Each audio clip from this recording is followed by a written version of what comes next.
एक मर्तबा सहाबे किराम बैठे थे और उनका मुज़ाकरा चल रहा था, यानी मसाइल पर उनकी गुफ्तगू चल रही थी, इल्मी मुज़ाकरा हो रहा था। हज़रत अब्दुल्ला इब्न उमर कहते हैं उस मुज़ाकरे में हज़रत अबू बकर सिद्दीक़ भी थे, सैयदना फ़ारूक आज़म भी थे। किसी ने एक सवाल उठा दिया, सबसे बड़ा गुनाह कौन सा है? सबसे बड़ा गुनाह कौन सा है? किसी ने कहा ये, किसी ने कहा ये, यानी सहाबा किसी नतीजे पे न पहुंच सके। तो छोटी उम्र के सहाबी थे हज़रत अब्दुल्ला इब्न उमर, उनको सहाबा ने हुक्म दिया कि जाओ कि अब्दुल्ला इब्न अम्र से पूछो कि वो बताए कि सबसे बड़ा गुनाह कौन सा है। तो हज़रत अब्दुल्ला इब्न अम्र के पास अब्दुल्ला इब्न उमर गए तो उन्होंने कहा कि शराब पीना यानी नशा करना ये सबसे बड़ा गुनाह है, सबसे बड़ा गुनाह शराब है, नशा है। जब अब्दुल्ला इब्न उमर ने इब्न अम्र की बात आकर के बताई तो सहाबा को यकीन नहीं आया। ये कैसे हो सकता है कि शराब यानी नशा सबसे बड़ा गुनाह हो? तो सारे सहाबा उठकर अब्दुल्ला इब्न अम्र के घर की तरफ चल दिए। अल्लामा इब्न हजर मक्की रहमतुल्लाह अलैह लिखते हैं कि जब सारे सहाबा अब्दुल्ला इब्न अम्र के मकान पर गए तो उन्होंने कहा, ऐ इब्न अम्र, तुमने कहा कि सबसे बड़ा गुनाह शराब है यानी नशा है, इसकी कोई दलील है तुम्हारे पास? तो उन्होंने कहा, मैं अपनी मर्जी से कैसे कह सकता हूँ, मेरे हबीब, मेरे आका, मेरी आंखों की ठंडक मुस्तफ़ा जाने रहमत सल्लल्लाहु अलैहि वसल्लम ने इरशाद फरमाया कि बनी इसराइल में एक बादशाह था।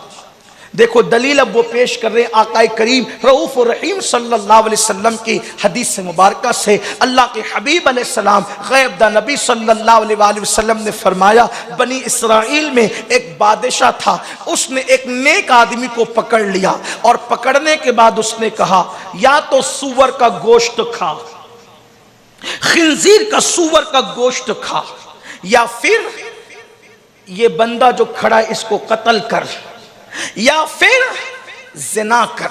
यानी बनी इसराइल में वो जो बादशाह था वो जालिम, गुनेगार और पापी था। किसी नेक की नेकी और उसके तक़वे को देख नहीं सकता था, उसकी परहेजगारी को वो देख नहीं सकता था, तो उसकी परहेजगारी पर वो गुनाह का धब्बा लगाना चाहता था। इसलिए उसने उस नेक बंदे से कहा, या तो खिंजीर का, सूअर का गोश्त खा, या ज़िना कर, या किसी को कत्ल कर। उसने सोचा ज़िना भी बड़ा गुनाह, इसलिए कि हदीस पाक में आता, अल्लाह के रसूल अलैहिस्सलाम फरमाते हैं, जब कोई ईमान वाला ज़िना करता है तो उसका ईमान ऐसे उतार लिया जाता है जैसे वो कुर्ता उतारता है। जैसे इंसान सोते वक्त या गुस्ल करते वक्त अपना कपड़ा उतारता है, तो ऐसे ही जानी का ईमान इस तरह निकाल लिया जाता है जैसे आसानी से तुम अपने कपड़े निकाल लेते हो। अफसोस की बात है, दौलत का नशा किस कदर मेरी कौम को चढ़ गया कि 2 पैसे और 2 सिक्के पर इंसान अल्लाह के कानून को पीठ के पीछे डालकर अब ज़िना के अड्डों को आबाद कर रहा है। एक वक्त था कि मुसलमान जब चलता था तो उसकी निगाहें उठती नहीं थी, वो निगाहें झुका झुका कर चलता था।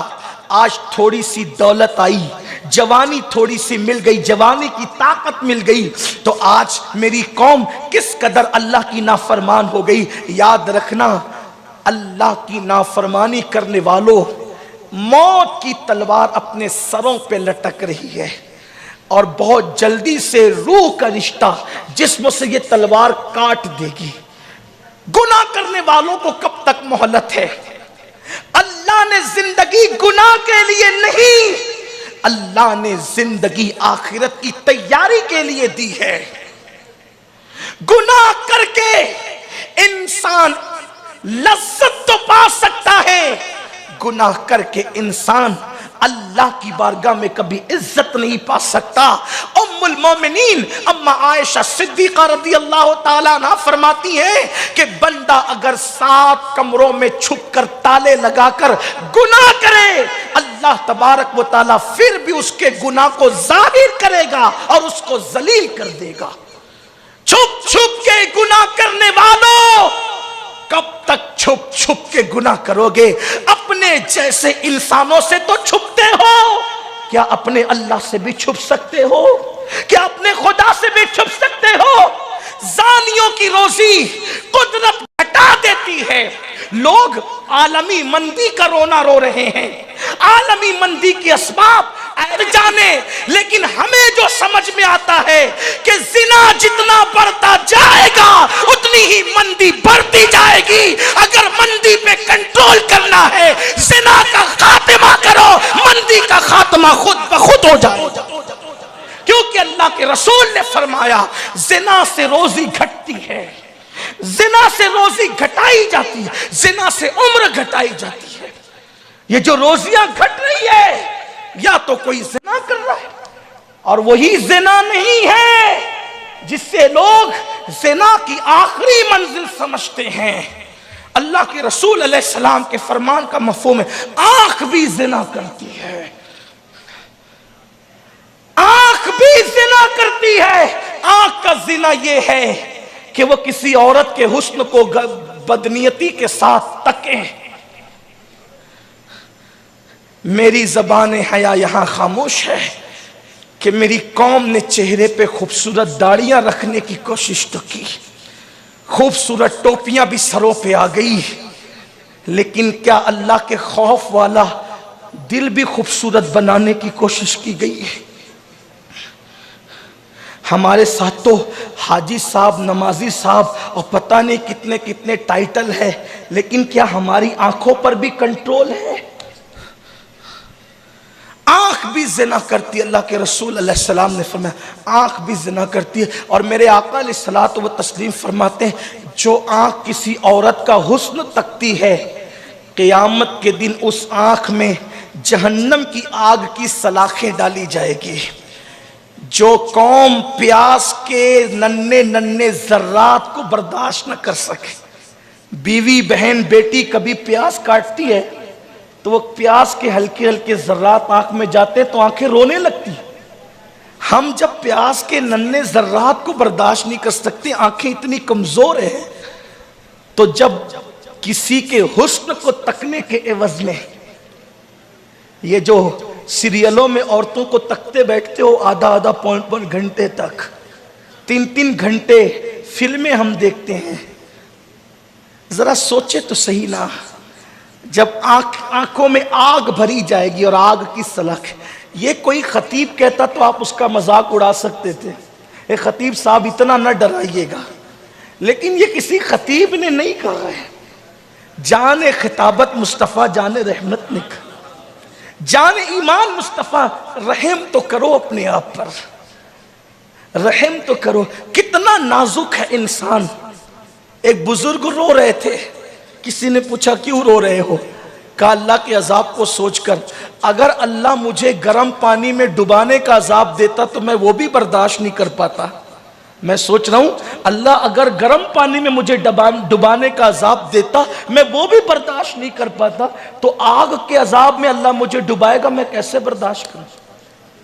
अपने घर के चूल्हे पर, अपने घर के गीजर में अगर पानी ज्यादा गर्म हो जाए तो हम उससे नहा नहीं सकते मेरे भाइयों, तो वो जहन्नम के दहकते हुए शोले जो दुनिया की आग से 69 दर्जा ज्यादा तेज है, और ये अल्लाह के रसूल ने खबर दी, गैब दा नबी ने खबर दी। क्या हमें अपने आप से प्यार न रहा? हमें अपने आप से मोहब्बत न रही?